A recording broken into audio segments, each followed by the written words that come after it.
un gusto que me hayan invitado. Es primera vez que expongo a personas del Instituto de Ingeniero de Minas. Yo soy de profesión ingeniero comercial en convención en economía. Llevo unos 20 años en la Comisión Chilena del Cobre. Pasé por la dirección que ve inversiones y hace unos 10 años, más o menos, estoy enfocado a lo que es el mercado del cobre. Lo voy siguiendo día a día en estudio, en el área de estudio de la Comisión Chilena del Cobre. Desarrollamos proyecciones, vemos cuáles son los fundamentos para que el precio del cobre esté en el nivel que estén. Tratamos de adelantarnos a algunos acontecimientos, etcétera, digamos. Y elaboramos trimestralmente un informe con proyecciones a corto plazo o a 2 años. El último fue en enero pasado, previo al estallido del conflicto entre Rusia y Ucrania. Por lo tanto, esas son las últimas proyecciones de las que disponemos.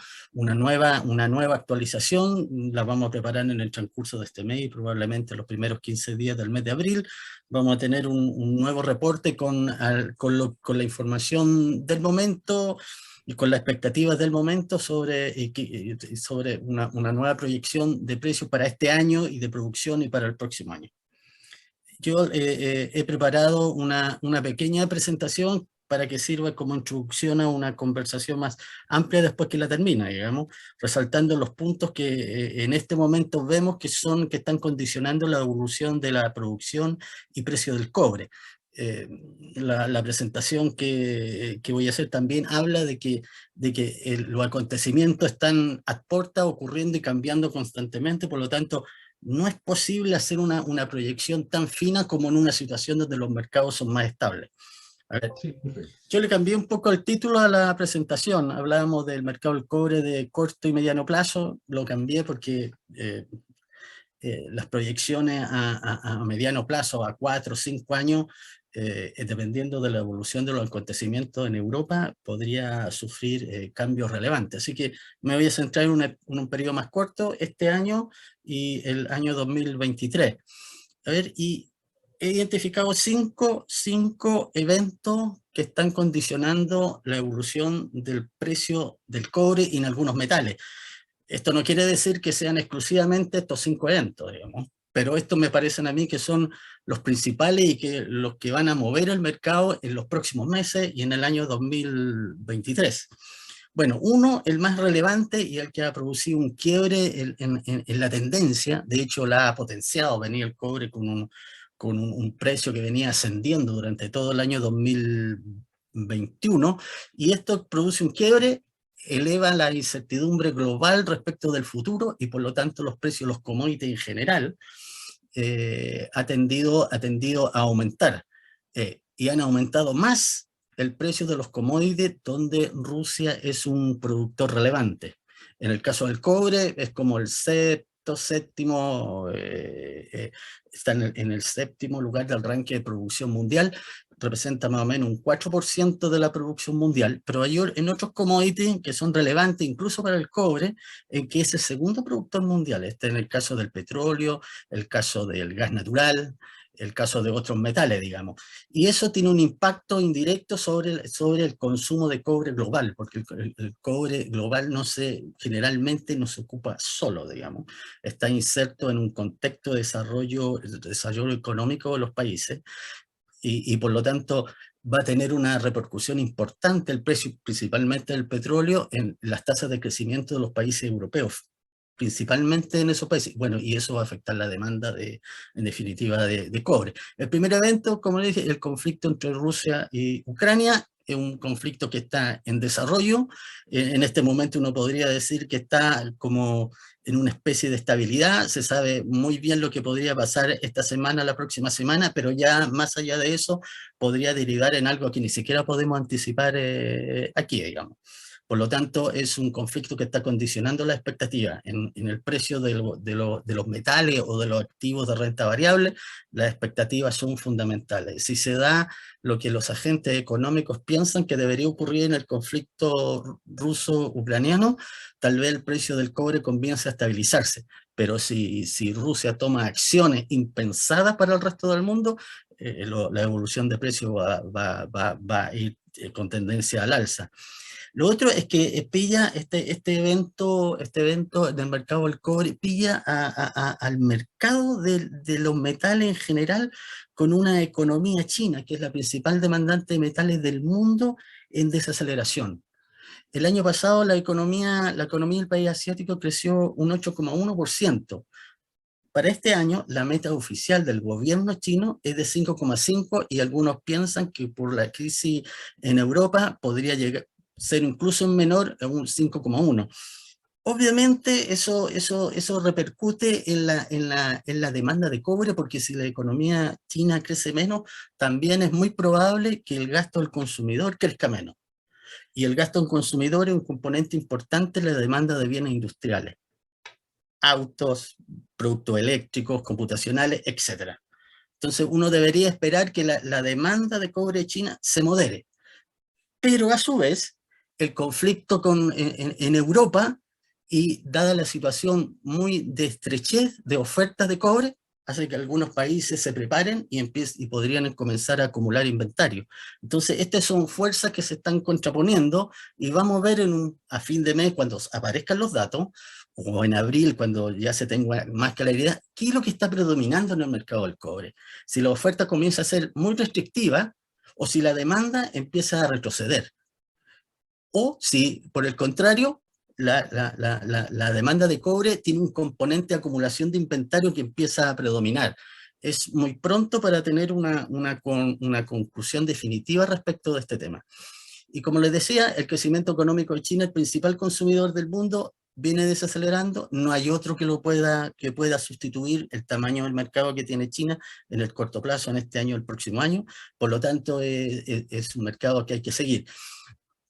Acuérdense que el año pasado, en el 2021, a raíz de que el alza del precio de los commodities, el gobierno chino estuvo liberando reservas estratégicas, que no tuvo un impacto muy menor en el precio del metal.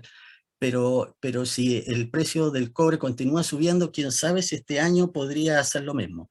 El otro factor que condiciona el nivel que puede alcanzar del precio del cobre es el elevado índice de inflación, principalmente en Estados Unidos y en Europa.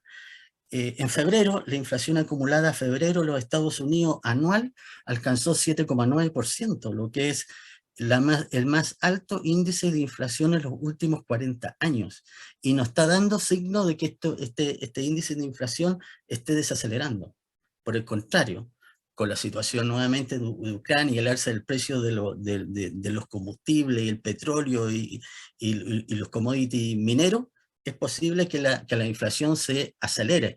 Y en ese escenario, la Reserva Federal tendría que entrar a actuar, probablemente subiendo la tasa de interés la próxima semana. Eso generaría un alza en el precio internacional del dólar, y probablemente va a limitar o va a poner un techo a la escalada que ha tenido el cobre en las últimas semanas, ¿ya? Y eso es un evento relevante. Ahora, la guerra, que está elevando la inflación, hace que se potencien las expectativas de que la Reserva Federal va a subir la tasa de interés.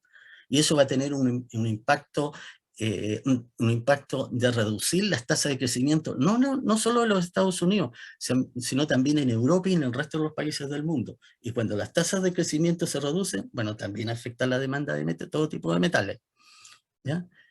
Sin embargo, el contexto actual pilla el mercado del cobre con un bajo nivel de inventarios visibles en bolsas de metales, ¿ya? Está en el orden de las 300.000 toneladas anuales, lo cual es un nivel muy bajo, en una década que no existían esos niveles tan bajos.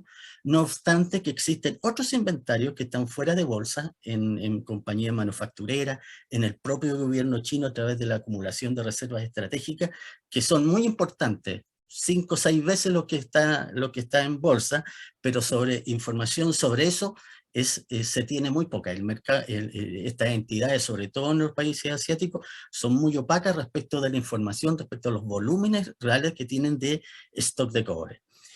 Y por último, es todavía persiste la vulnerabilidad en la producción de cobre mina en el mundo.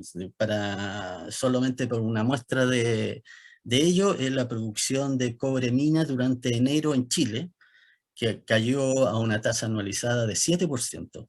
¿Ya? Nosotros en enero prevemos que la producción de Chile durante el 2022 y 2023 va a tener expansiones positivas, pero esto ya genera una alerta respecto a si se van a alcanzar las expectativas de producción que hemos proyectado. ¿Ah? A ver, la evolución del precio de los commodities mineros. Aquí hay un cuadro que muestra cuánto han aumentado o caído los precios de algunos commodities mineros donde Rusia tiene una participación importante.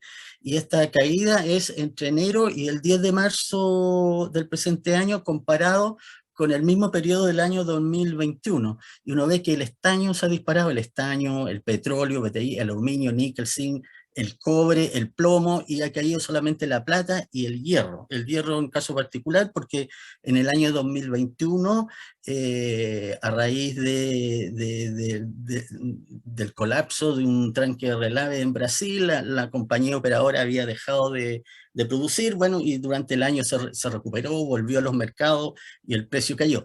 Pero estas son las magnitudes, son solamente 3 meses de cambio en los precios anualizados, y el estaño casi 80%, el cobre lleva un 20%. El cobre ha subido en promedio más que el oro, que en este año a 2,2%. O sea, ¿y por qué el cobre ha subido más? Uno, porque hay una sensación, una expectativa de escasez del metal, ¿ya? Y es también un activo de refugios de valor contra la inflación, así que hay algo de eso ahí, ¿ya? Y se espera que también el mercado ha estado viendo qué pasa con la producción de cobre de Rusia, que es alrededor de 800.000 toneladas de cobre mina anuales. ¿Qué va a pasar con eso? ¿Realmente se van a dejar de producir o se van a producir y se van a desviar a otros mercados, principalmente asiáticos, a China, países que no han impuesto ninguna restricción a las importaciones de productos rusos, digamos? ¿Ya? ¿Qué ha pasado con algunos commodities en la evolución de precios? Bueno, el cobre alcanzó un pic el lunes pasado, en el mercado spot, o sea, en el mercado corriente, llegó a 4,87 centavos de dólar la libra, pero la incertidumbre implícita en los mercados llevó a que el futuro, los precios futuros del cobre sobrepasaran incluso en algunos momentos los $5 la tonelada, digamos. ¿Ya? Eso ocurrió en la bolsa, en el COMEX, la bolsa norteamericana, y bueno, después de eso los niveles de incertidumbre se comenzaron a ser agotados y hoy en día nadie está viendo una escalada a menos que cambie drásticamente el escenario, digamos, o que la oferta del metal realmente no cumpla la expectativa por una magnitud relevante. Para este año, en el mercado del cobre, la mayoría de los analistas, esto no existe un consenso, proyecta un superávit del metal. Algunos más, algunos menos, pero la tendencia es que haya un superávit del metal. Bueno, esta nueva realidad que estamos enfrentando podría hacer que eso se revirtiera y que en los próximos meses veamos una nueva escalada en el precio del metal. Lo mismo está ocurriendo con el aluminio, que en la última semana ha caído, con el precio del níquel, que está en 48, aquí yo tengo datos de $48.000 por tonelada en el mercado spot, pero en los mercados futuros llegó, la bolsa de metales de Londres tuvo que suspender las transacciones de níquel porque llegó a $100.000 la tonelada, ¿ya? El caso del oro, también un activo de refugio, bueno, el petróleo, para qué decir, y el hierro que la última semana está aumentando, pero todavía permanece por debajo de lo que fueron los primeros meses del año 2021. Y aquí yo he graficado un índice que es una medida de riesgos de los mercados. Este es el índice PIX, ya que es un índice de opciones en la bolsa de Chicago, y que trata de medir cuál es el riesgo que el mercado percibe en el valor de los activos. Bueno, como ustedes ven aquí, han existido desde el año 2000 a la fecha, dos picos importantes en el nivel de riesgo que perciben los inversores. Uno fue en la crisis subprime, cuando este índice alcanzó 80 puntos, y el otro fue en el marzo de 2020, cuando la pandemia se desató en los Estados Unidos, cuando parecía incontrolable, que también llegó un poquito más alto sobre 80 puntos. Déjenme sacar aquí que ya. ¿En qué estamos hoy día? Aquí en el último, en el año 2022, está graficado hasta ayer. Y si bien los niveles de incertidumbre han aumentado, porque nadie sabe lo que va a pasar con la guerra que hay en Europa, los niveles de riesgo están en el orden de los 40 puntos, la mitad de lo que en estos dos eventos que les mencioné anteriormente. Esto no está hablando que el mercado no le asigna un riesgo mayor a las declaraciones que hace el gobierno ruso. Las amenazas de una guerra nuclear, mira, no, son amenazas en el ámbito político, pero en términos de los negocios y de lo que creen miles de agentes económicos, no. Es un riesgo relativamente bajo, hasta el momento. No se sabe lo que puede pasar mañana o la próxima semana, que esto podría cambiar, digamos, pero por el momento eso no se ha dado. Aquí he graficado algunos metales y el número indica el ranking en que se ubica Rusia respecto a la producción de ese metal. ¿Ya? He colocado aquí, subrayado en cuadro rojo, los que son más importantes están en el segundo lugar de producción mundial, como cobalto, antimonio, y está petróleo y gas natural. Y el cobre, resaltado en este punto rojo, es cobre, y está en el séptimo lugar mundial, digamos. ¿Ya? Pero he resaltado esto porque que está en el segundo lugar del ranking, hay dos que son interesantes de analizar, el petróleo y el gas natural. Como todos sabemos, la Unión Europea y el gobierno estadounidense han puesto sanciones a Rusia, pero esas sanciones son válidas para los metales, no para el petróleo ni el gas natural. ¿Por qué? Porque Europa depende de estos dos commodities. Si se corta el suministro de petróleo o gas natural a Europa, Europa rápidamente entra en un proceso recesivo, porque no tiene alternativas como sustituir esos dos elementos. Estados Unidos, que está más lejos, sí lo tienen, y el presidente Biden ha decretado que va a dejar de importar petróleo y gas natural de Rusia, digamos. ¿Ya? Lo que los mercados esperaban, que después de ese anuncio el precio del petróleo escalara, pero pasó todo lo contrario, el precio del petróleo cayó. ¿Ya? Porque en definitiva lo que podría estar pasando es que ese petróleo que no va a estar disponible ruso hacia el norteamericano sea sustituido por petróleo venezolano. Y en definitiva lo que se genere es que Estados Unidos ayude a aumentar la producción de petróleo venezolano y se produzca un aumento de la oferta de petróleo. Obviamente el petróleo que no compre Estados Unidos va a estar disponible para otros mercados, principalmente los mercados asiáticos, ya que no han puesto ninguna restricción a importaciones rusas ni nada por el estilo, digamos. Por lo tanto, lo que se vio que el precio del petróleo comenzó a caer, y eso también tuvo un efecto repercusión en el resto de los otros metales. El mercado lo tomó como el índice de riesgo está disminuyendo, un índice de riesgo asociado a la oferta del commodity, por lo tanto el resto de los otros metales que probablemente tienen menor ponderación en las carteras de inversiones de los agentes, también cayó. ¿No? ¿Cuál ha sido la evolución del precio? Aquí está graficado el precio del cobre, el spot, desde el abril del 2021, aquí dice febrero, pero hasta el 10 de marzo del 2022. Si ustedes lo observan, tiene como una trayectoria que podría ser en un canal horizontal. ¿Ya? Yo resaltaba aquí en la línea roja lo que es un promedio de 200 días. ¿Y por qué he elegido un promedio de 200 días? En casi todos los commodities, petróleo y metales, este promedio estadísticamente representa como una tendencia de corto plazo. Es decir, entre 1 y 2 años. Uno podría tomar aquí y ver, y ver que, por ejemplo, en el ayer, 10 de marzo, el promedio móvil de 200 días estaba en 437 centavos de dólar por libra, y el precio spot estaba en el orden de 460. Uno podría decir, mira, este conflicto elevó el perfil de precios del cobre, pero no lo ha elevado tanto, sino que el promedio era 4.24 en el 2021, bueno, ahora saltó a 4.37, 4.38, ¿ya? Y todo lo que está en exceso hacia arriba, mira, es parte de la volatilidad y el precio podría llegar a pegarse en este nivel. De hecho, si uno ve esta curva de tendencia del promedio móvil a 200 días, uno ve que el precio del cobre se acerca a ese nivel y comienza a rebotar.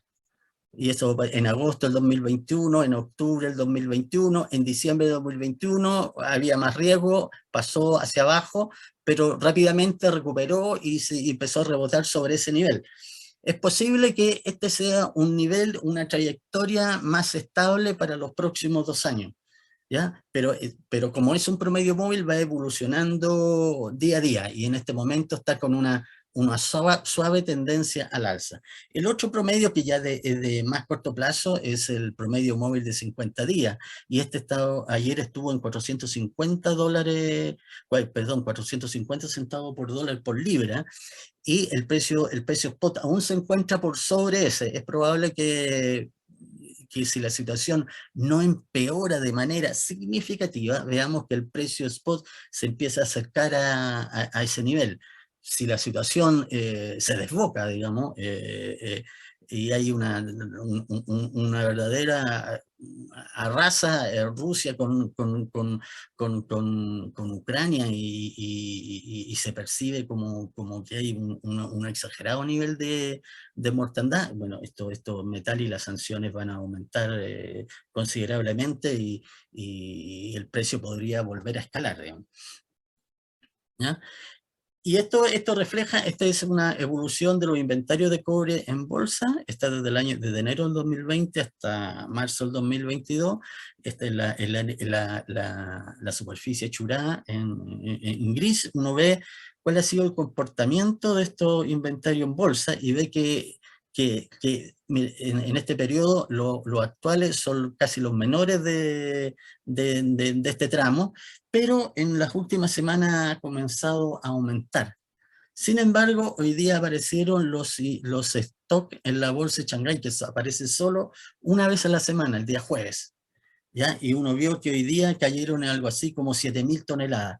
Eso podría estar indicando que ya algunas compañías manufactureras chinas están comenzando a acumular algún nivel de stocks, a pesar de que el precio está relativamente alto, cosas que no hacen cuando los precios están altos, digamos.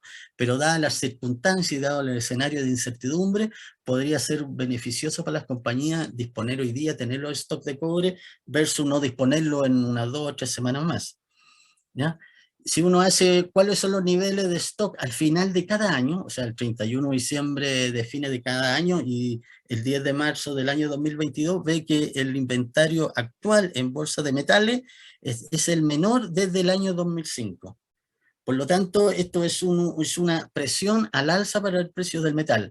En términos del el componente financiero que tiene el precio del cobre, y que los contratos de cobre transados en bolsa son un instrumento de rentabilidad para los inversores, ¿ya? Y este instrumento que se transa en dólares, bueno, si el dólar en los Estados Unidos tiene una apreciación o una depreciación, tiene un impacto significativo en el precio diario del cobre, digamos.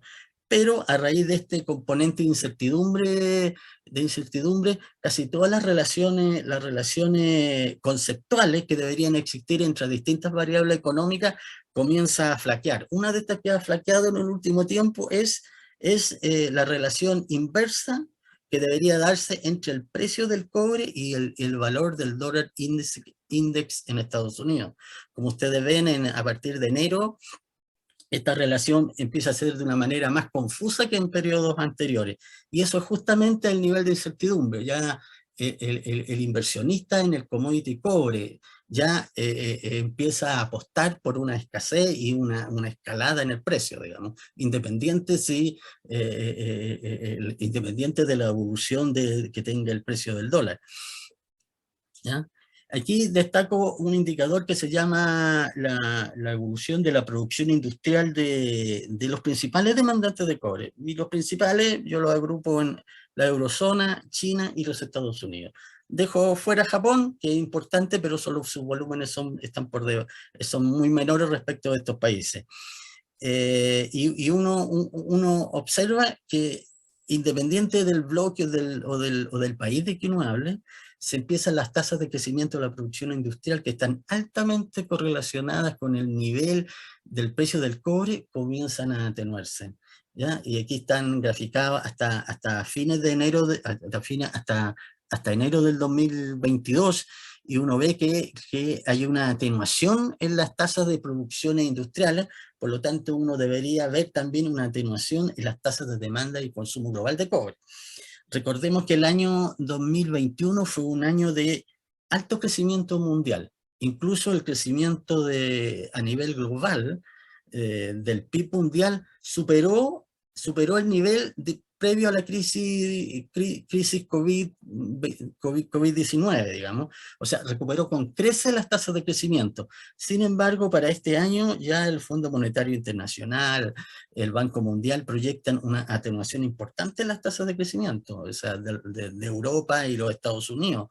Más aún con los niveles de inflación que se están dando en la economía estadounidense, y si a ello le agregamos el conflicto bélico en Europa, podría las economías mundiales entrar rápidamente en un proceso recesivo. O sea, llevar un país de un crecimiento de 5,7 como fue en Estados Unidos a un crecimiento del orden de 3 es pasar por algún trimestre con un crecimiento negativo, digámoslo.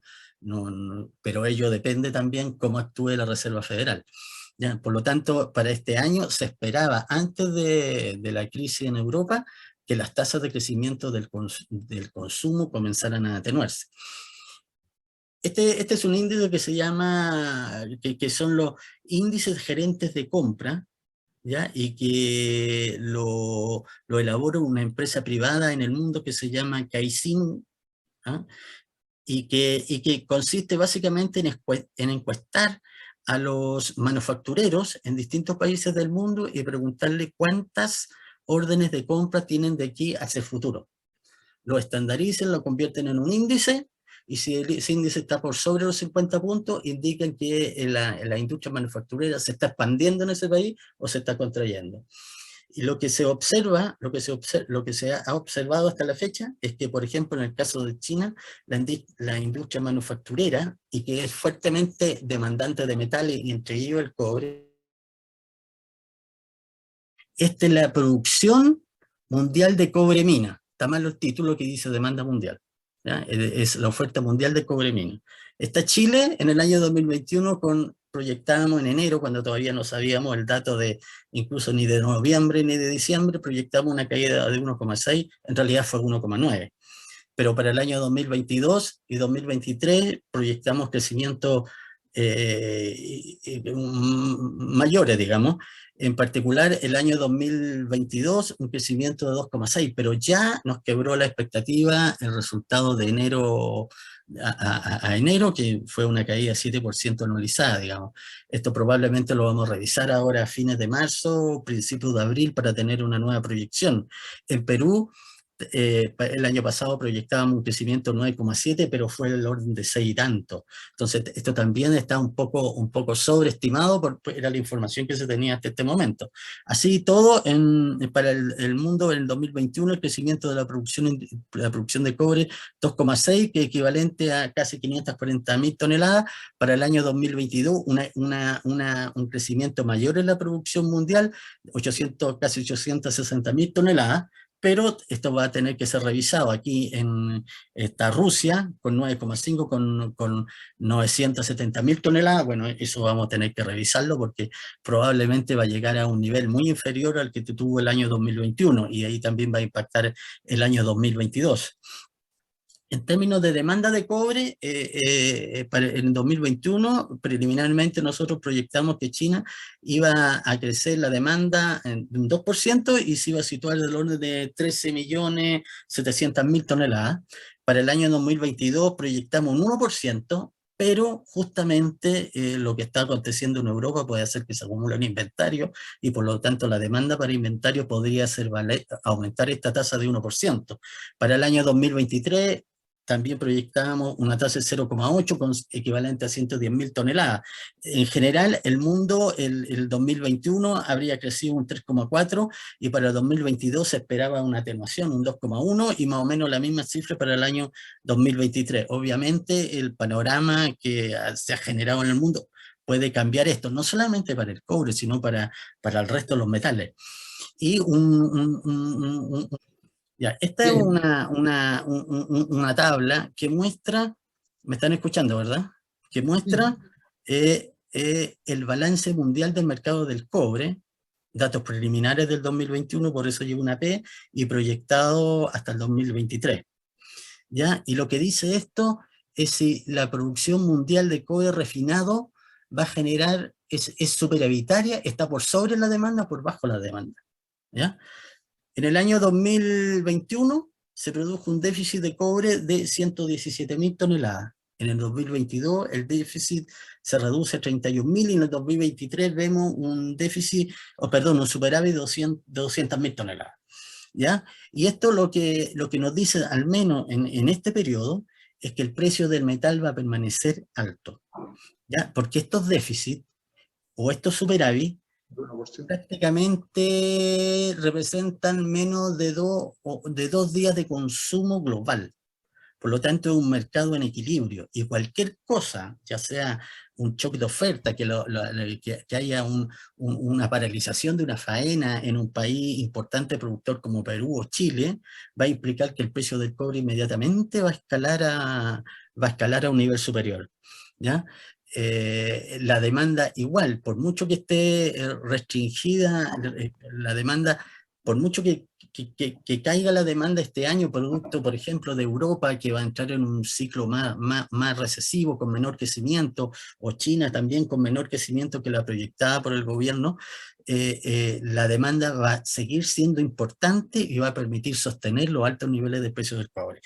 Si la situación en Europa no empeora, si permaneciera como la que está hoy día, el precio del cobre debiera estar por sobre los $4, $4.25 este año sin ningún problema. Algo similar como le ocurrió en el 2021 sin guerra, digamos, y con una presión positiva en el contexto de guerra, digamos. Para los años que siguen de esto, que las proyecciones son bastante volátiles, pero hay proyecciones hasta el año 2030, los precios a largo plazo están dando cuenta de que por lo menos el que nosotros hemos calculado a través de precio incentivo, está en el orden de los $3.20, algo por ahí, digamos.